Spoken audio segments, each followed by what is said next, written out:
April 19th, first direct seeding of the year. These two planters that are raised and not real deep. Last year I had strawberries in them. They did okay in the summer. They did produce some fruit, not a ton, but then over winter, they just rotted and died. So they're not ideal for strawberries. I think a good choice will be spinach. We've grown spinach in them before and they did fantastic. I haven't done radish, but I think it's deep enough that the radishes will do just fine. Now this bed, the soil is loose.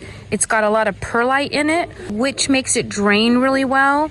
It's loose and fluffy. I'm gonna put the radish in here since it's a root so that it can easily form their little bulbs.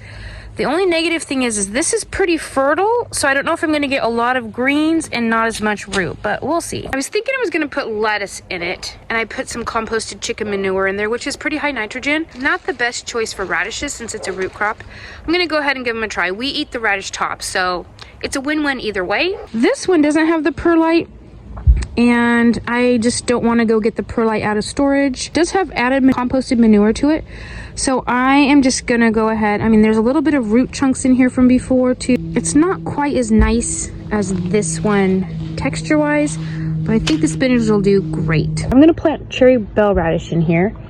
They are supposed to be ready in 22 days. They will not because it's still pretty cool here. For radishes, I've seen people online start these indoors. Don't.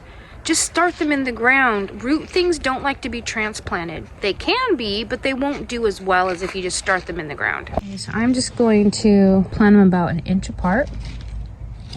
I'm not gonna make a row or anything. I'm just gonna eyeball it. If you don't eat the tops of the radishes, you're missing out. They're super high in vitamins, and you get a lot of top in a batch of radishes. I make a soup with greens. It can be radishes, turnip greens, kale, really any sort of green you want. It doesn't maybe sound good, but it's absolutely delicious. So link that down below in the description box if you want to give it a try. Just kind of put them about 1 inch apart or so. And then here's my very scientific way of covering them. I just kind of shake the soil around and then pat. Kind of pat them down. Some will get under soil, some won't quite get under soil. I'll try to get most of them if I see any out, but if I see any, I'll just pop them down a little bit. There's one.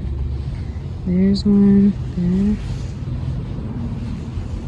Okay, that one is done. There's a lot of moss in this one, but it's okay. Plant the Bloomsdale long-standing spinach. Some more.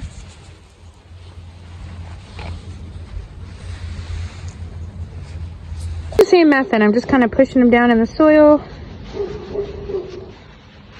They'll grow. Some might not, but they'll mostly grow. Okay, that is ready now. Those spinach seeds are Dollar Tree seeds. I did a breakdown comparing cost to quantity on the Dollar Tree seeds to see if they really are a great deal. I'm going to link that video right here so that if you want to go check it out, you can.